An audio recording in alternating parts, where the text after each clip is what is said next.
Oke, tes 1 2 3 dicoba. Oke, baik. Terima kasih. Pada kesempatan pagi ini kita kembali berjumpa untuk melaksanakan perkuliahan untuk mata kuliah teknik gambar ya, atau gambar teknik. Oke, sebelumnya saya ucapkan terima kasih atas partisipasi dalam mengikuti perkuliahan ini. Saya berharap semoga kalian semua dalam keadaan sehat walafiat. Oke, sebelumnya saya buka dulu ya. Selamat pagi, Assalamualaikum warahmatullahi wabarakatuh. Oke, pada pagi ini adalah perkuliahan ketiga ya, pertemuan ketiga, di mana minggu kemarin kita sudah menjelaskan tentang konsep-konsep dasar dari gambar teknik yang berkaitan dengan sebuah rancang bangun yang ada. Nah, untuk pagi ini kita akan menjelaskan materi tentang pengenalan daripada program AutoCAD. Oke, jadi seperti yang sebelumnya pernah saya sampaikan ya, bahwasanya di dalam mata kuliah ini nanti untuk praktikum yang kita lakukan ini menggunakan bantuan, yaitu aplikasi program AutoCAD. Saya kira program ini sudah sangat populer sekali, sehingga tentunya Anda juga sudah mengenal ya, atau mungkin sebagian dari kalian ada yang sudah pernah menggunakan daripada AutoCAD ini. Oke, baik. Nah, untuk selanjutnya, untuk lebih lanjut di sini kita akan masuk ke materi ya. Untuk itu saya akan menampilkan slide presentasi dari materi yang ada pada pagi ini. Oke, sebagai pendahuluan di sini ya, bahwasanya AutoCAD ya, ini merupakan sebuah aplikasi, program aplikasi yang berbasis grafis yang diluncurkan oleh Autodesk, dimaksud untuk membantu mempermudah pembuatan gambar baik yang berupa 3 dimensi maupun yang 2 dimensi, atau bahkan gambar arsitektur atau gambar rancang bangun. Jadi penggunaan daripada AutoCAD ini memang sangat membantu sekali dalam kaitannya dengan gambar-gambar rancang bangun. Jadi orientasi Anda di dalam penggunaan AutoCAD ini tidak hanya terbatas pada gambar rumah saja ya tentunya ya, tetapi ada banyak sekali gambar-gambar rancang bangun yang memang bisa diselesaikan, bisa digambar dengan menggunakan aplikasi AutoCAD. Jadi untuk teknik mesin misalkan berkaitan dengan rancang bangun mesin itu bisa digunakan ya, bahkan untuk yang kaitannya dengan furniture juga ya, bahkan pesawat juga, otomotif juga. Nah, semua gambar-gambar rancang bangun ini memang pengerjaannya bisa diselesaikan dengan menggunakan AutoCAD.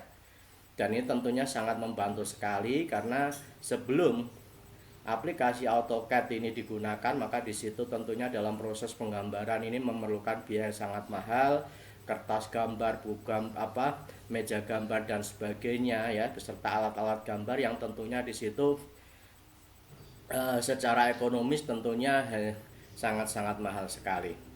Nah, kemudian dari program AutoCAD sendiri di sini memang menyediakan 2 fungsi yang berkaitan dengan dimensi daripada gambar yang dihasilkan. Yang mana di sini yang pertama adalah kita bisa menggambar dalam bentuk 2 dimensi, di mana di sini biasanya merupakan teknik rancang bangun yang umum dipakai di dalam sebagai dasar ya, di dalam membuat rancang bangun sebuah bentuk-bentuk yang memang dalam ini konteks direalisasikan.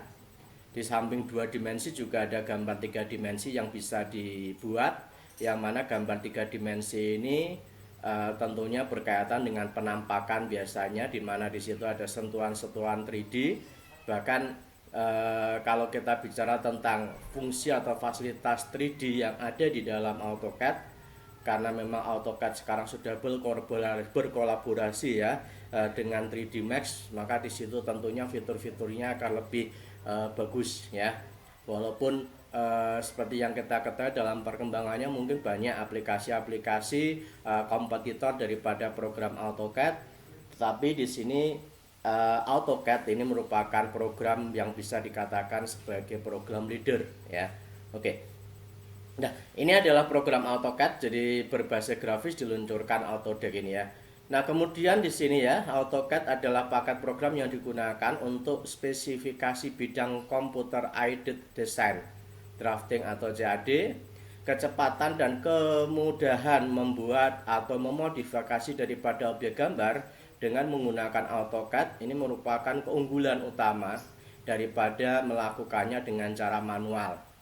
Jadi seperti tadi yang sudah sempat saya singgung, sudah sempat saya sebutkan tadi ya, bahwasanya ada banyak sekali kelebihan-kelebihan daripada AutoCAD dalam kaitannya dengan fungsi untuk membuat sebuah gambar rancang bangun.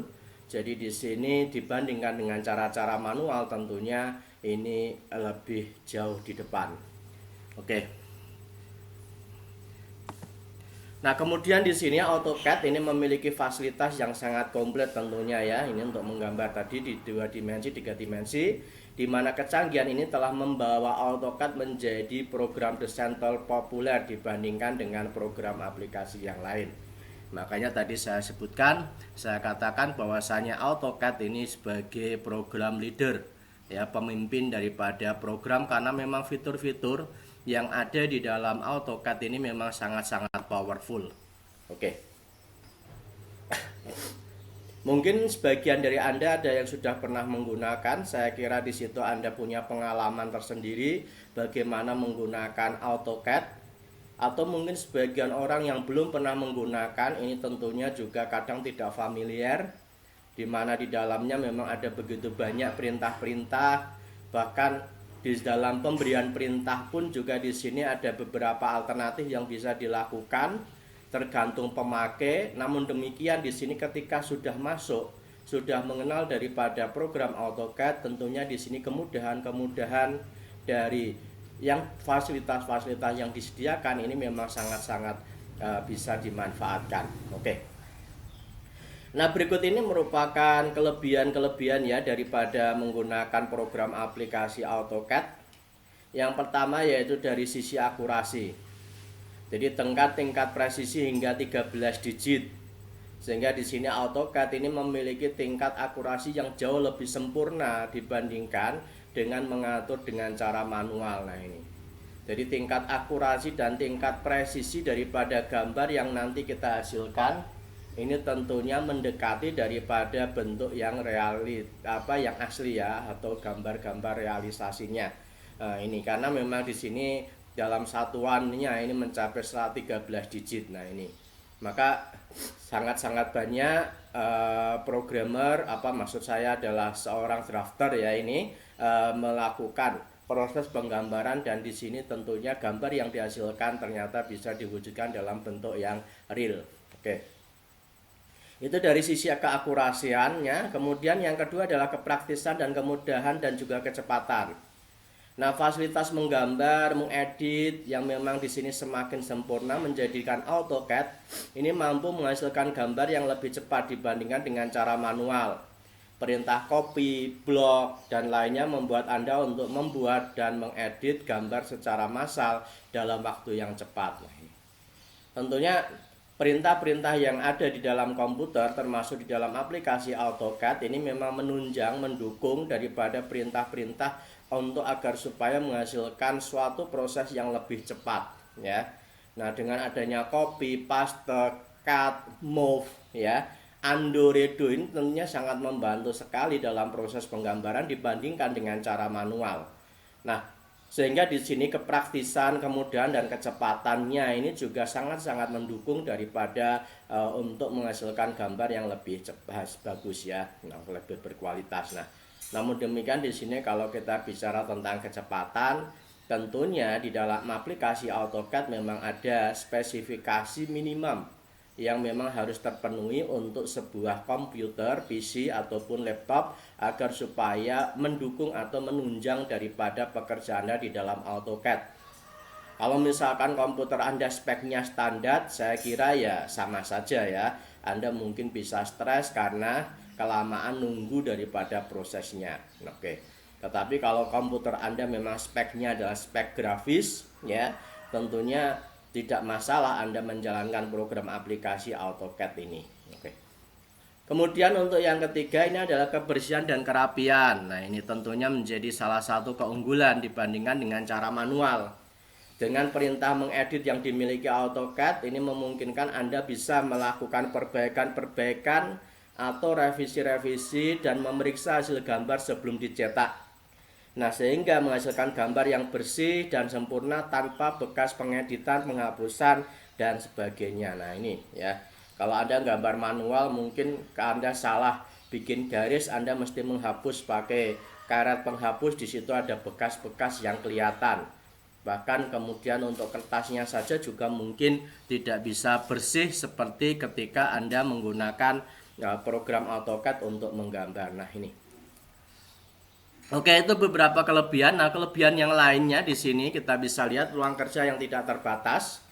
Jadi AutoCAD ini memiliki ruang kerja yang tidak terbatas, yang membatasi ruang kerjanya adalah komputer Anda. Jadi koordinat tertinggi yang dapat dimasukkan adalah 1099, 10.000 ya, maaf 10.099, sehingga Anda dapat membuat sebesar dan sebanyak apapun dalam ruang yang sama. Anda dapat mencetaknya bagian per bagian atau sekaligus dengan skala yang tepat. Nah, ini. Jadi memang space atau ruang kerja atau mungkin di sini adalah kertas kerja Anda di dalam program AutoCAD ini memang tidak dibatasi. Sangat-sangat luas sekali ya. Kalau mungkin digelar ya kita bisa mungkin satu ruangan inilah. Sehingga di sini gambar dengan ukuran sebesar apapun tentunya bisa Anda implementasikan, bisa Anda tuangkan di dalam kertas kerja tersebut tanpa adanya batasan-batasan. Berbeda ya tentunya ketika Anda bekerja di Microsoft Word, di situ disediakan hanya satu kertas gitu ya. Nah, disitulah Anda menuangkan gambar-gambar Anda biasanya atau tulisan Anda, atau mungkin PowerPoint, atau mungkin Corel, atau mungkin Photoshop sekaligus. Tetapi kalau di dalam AutoCAD tidak demikian. Jadi kertas kerjanya itu luas sekali sehingga itu bisa Anda maksimalkan dalam berbagai macam proses yang tentunya bisa Anda lakukan. Kemudian untuk fleksibilitas daripada skala ini juga bisa dilakukan sehingga di sini memungkinkan suatu gambar ini dicetak berkali-kali dengan skala yang berbeda-beda tanpa harus membuat ulang gambar tersebut. Nah, dengan pengaturan skala yang tepat saat mencetak, Anda juga dapat memilih dengan bebas satuan yang digunakan dalam gambar apakah senti, mili, kilometer, inci, dan sebagainya.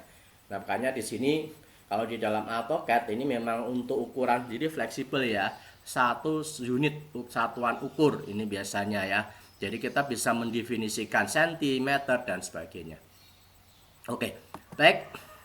Itu adalah beberapa kelebihan daripada program AutoCAD sehingga di sini tentunya sangat-sangat membantu sekali bagi Anda. Oke, kemudian untuk memulai daripada program AutoCAD, saya kira Anda sudah sangat familiar menjalankan aplikasi. Ini hanya merupakan gambaran saja ya tentang cara yang Anda gunakan untuk memulai atau mengaktifkan program AutoCAD. Di dalam program AutoCAD memang disediakan banyak versi. Untuk versi-versi terbaru di sini juga sudah rilis. Namun di sini kalau di dalam lab komputer yang ada di Universitas Telkom itu nanti Anda bisa lihat adalah versi 2002, kalau nggak salah ya, sepertinya 2002. Oke, baik. Nah, untuk memulainya saya kira tidak masalah ya. Maka di situ nanti ketika Anda sudah menjalankan program AutoCAD, ini merupakan bentuk tampilan ya daripada kertas kerja daripada program AutoCAD seperti yang Anda lihat di sini. Ini memang beda dengan tampilan-tampilan yang pada umumnya. Jadi di situ gambar kertas kerjanya dalam bentuk bidang hitam. Kemudian di situ ada pojoknya ini ada sumbu X dan sumbu Y. Dari atas dulu aja lah ya. Ini ada AutoCAD, ini adalah titelnya dilengkapi dengan menu, ada juga toolbar-toolbarnya ya, dan panel-panel yang disediakan untuk mendukung daripada perintah. Begitu banyak ini ya daripada panel-panel atau mungkin perintah-perintah toolbarnya. Namun demikian tentunya nanti di sini semuanya memiliki fungsi yang bisa atau sangat membantu daripada proses-proses yang Anda lakukan. Nah, jadi di sini untuk keterangan ya, keterangan tampilan. Jadi ini ada from command. Jadi from command itu maksudnya adalah bagian yang ini, perintah bawah ini ya, ada command ini. Jadi ini sebagai alternatif. Tiap kali Anda memberikan perintah, maka perintah tersebut akan otomatis ya tertulis di sini. Katakanlah Anda memberikan perintah dari menu bar atau mungkin dari toolbar yang ada, maka secara otomatis di sini akan muncul perintahnya. Dan ini bisa Anda gunakan sebagai media komunikasi dalam melakukan pemberian perintah ya. Jadi misalkan kita ingin menentukan berapa panjang garis, berapa tinggi garis. Nah, itu Anda melakukan komunikasi melalui command di sini atau prompt command. Nah, ini. Kemudian ada grafik area, saya kira tidak masalah ya. Ini adalah bagian bidang hitam, ini adalah grafik area. Di sini Anda bisa memperbesar, memperkecil daripada gambar, dan di sini juga Anda bisa menampilkan grid untuk membantu dalam proses penggambaran. Oke. Kemudian ada juga title bar. Di samping title bar ada juga icon koordinat sistem tadi untuk sumbu X, sumbu Y ini. Ini adalah bentuk 2 dimensi. Tetapi nanti kalau misalkan Anda menggambar bentuk 3 dimensi, maka untuk icon daripada koordinat ini akan berubah, di mana di situ juga akan tersedia 3 sumbu X, Y, dan Z. Oke. Kemudian di samping itu juga ada menu pull down. Oke, tampilan menu, kemudian ada baris toolbarnya juga. Kemudian ada juga status bar ya. Baris status di bawah itu. Jadi di situ ada keterangan yang berkaitan dengan beberapa perintah ya. Ada snap, osnap ya, atau mungkin ortho, grid, polar. Nah, ini adalah bawah ini ya. Ini adalah untuk status barnya, status. Jadi ini adalah menunjukkan posisi aktif Anda di mana. Kemudian ada scroll bar yang bisa Anda gunakan untuk menggeser tampilan ke kiri, ke kanan, ke atas, ke bawah. Oke, baik. Nah, ini adalah merupakan fungsi daripada file status file ya, pada baris status ya. Tadi di situ Anda mengenal ada ini beberapa fungsi. Nah, ini nanti akan kita jelaskan lebih lanjut ketika kita sudah masuk ke praktikum ya. Jadi ini ada beberapa perintah, yang mana perintah-perintah ini juga mengacu pada fungsi-fungsi yang ada. Oke, ada snap, ada osnap. Nah, ini ya. Ini nanti bisa kita sesuaikan, dan ini tentunya sangat membantu sekali ya. Ada endpoint, midpoint, center, node, kuadrat, intersection, extension ya. Ini kemudian ada insertion, kemudian ada perpendicular, tangen, nearest ya, dan sebagainya. Oke. Ini nanti akan kita lihat. Kemudian ada juga grid, ada ortho, ada polar ya, ada O-track, ada DIN. Nah, ini semua yang tampil pada status barnya. Nah, kemudian di sini kita masuk ke sistem koordinat. Ini sangat penting sekali untuk sistem koordinat. Beberapa referensi ada yang menyebutkan 4 sistem koordinat, tetapi untuk referensi yang lain ada 3 sistem koordinat. Dan ini tentunya saya lebih familiar, saya lebih ini ya, menggunakan yang 3 referensi, yang 3 sistem koordinat. Jadi ini adalah sebagai dasar Anda di dalam proses menggambar, karena tanpa adanya pemahaman tentang sistem koordinat, maka tentunya di sini Anda mengalami kesulitan. Karena bisa dikatakan bahwasanya sistem koordinat ini sebagai pijakan Anda di dalam melakukan proses penggambaran. Ya, Anda berpijak, ini kalau pondasinya kuat, maka di situ juga akan kokoh dalam proses penggambaran. Ini ibaratnya seperti itu. Nah, di dalam sistem koordinat ini ada 3 sistem koordinat. Yang pertama ada koordinat absolut, kemudian ada sistem koordinat relatif kartesius, dan ada juga sistem koordinat polar ya, kartesius dan polar. Kalau untuk sistem koordinat absolut, ini metode ini dilakukan dengan cara memasukkan koordinat sumbu X dan yang ini untuk 2 dimensi ya, UCS, dan X, Y, dan Y ya. X dan Y ini untuk ini ya, Y ya, itu ya, kebanyakan itu ya tulisannya. Untuk 3 dimensi berarti X, Y, dan Z ini, WCS. Nah, ini. Jadi formatnya adalah X, Y. Ini biasanya digunakan untuk menentukan sebuah titik dalam penggambaran. Jadi kalau misalkan Anda ingin mulai menggambar pada kertas kerja tadi, Anda klik pada satu titik, itu berarti ini adalah Anda menentukan sistem koordinat absolut, yang mana nilainya adalah 0,0 gitu ya. Nah, sehingga dari situlah Anda bisa mulai untuk menghitung satuan unit daripada penggambaran, dalam artian misalkan panjangnya berapa, tinggi berapa, itu tinggal disesuaikan.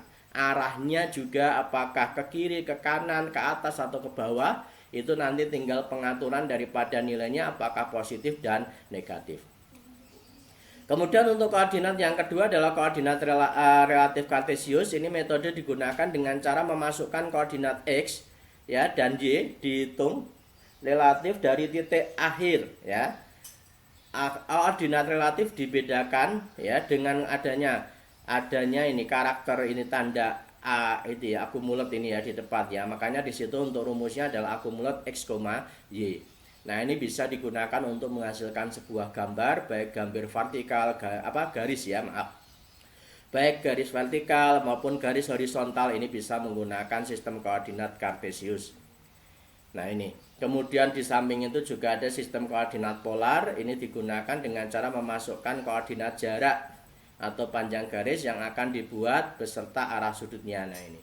Jadi ini untuk menggambar garis dengan sudut atau kemiringan tertentu. Nah, ini biasanya kita bisa menggunakan sistem koordinat polar. Jadi nanti masing-masing aplikasinya nanti bisa disesuaikan sesuai dengan penerapan yang kita lakukan. Nah, ini adalah untuk gambaran bagaimana untuk sistem koordinatnya ya. Ini kita bisa melihat ini dalam sudut kartesius ini berbeda dengan sudut yang kita pakai pada umumnya. Nah, ini. Jadi ini adalah searah jarum ini ya, searah dengan jarum jam ini ya. Sama. Kalau ini adalah posisi daripada sudut yang umum, tapi kalau ini adalah sudut yang nanti kita tinggal menyesuaikan saja. Nah, ini. Oke. Baik. Jadi itu gambaran tentang pengenalan ini ya, terkait dengan pengenalan daripada program AutoCAD. Di sini berkaitan dengan sistem koordinatnya. Oke. Baik. Jadi saya kira ini yang bisa saya sampaikan untuk perkuliahan pada pagi ini. Nah, sebelum saya akhiri di sini saya memberikan kuis yang tentunya nanti bisa Anda jawab seperti biasa ya melalui kolom komentar yang ada pada channel YouTube-nya, video YouTube-nya. Untuk pertanyaan kuisnya adalah sebutkan dan jelaskan secara singkat. Oke. Sebutkan dan jelaskan secara singkat tentang sistem koordinat yang ada di dalam AutoCAD. Oke. Sebutkan dan jelaskan secara singkat sistem koordinat pada AutoCAD. Oke, tadi untuk materi terakhir itu ya. Itu untuk kuisnya, silakan nanti bisa Anda jawab pada komentar yang ada. Oke, baik. Itu yang bisa saya sampaikan pada kesempatan pagi ini. Saya ucapkan terima kasih atas perhatiannya. Jaga diri ya, selalu ikuti protokol kesehatan dari pemerintah, selalu pakai masker, rajin cuci tangan dan juga jaga jarak. Oke. Semoga apa yang saya sampaikan materi pada perkuliahan ini bisa Anda pahami, dan juga di sini tentunya kalau ada pertanyaan-pertanyaan langsung bisa disampaikan lewat komentar yang ada pada video YouTube, atau mungkin di sini bisa langsung melalui WhatsApp. Oke.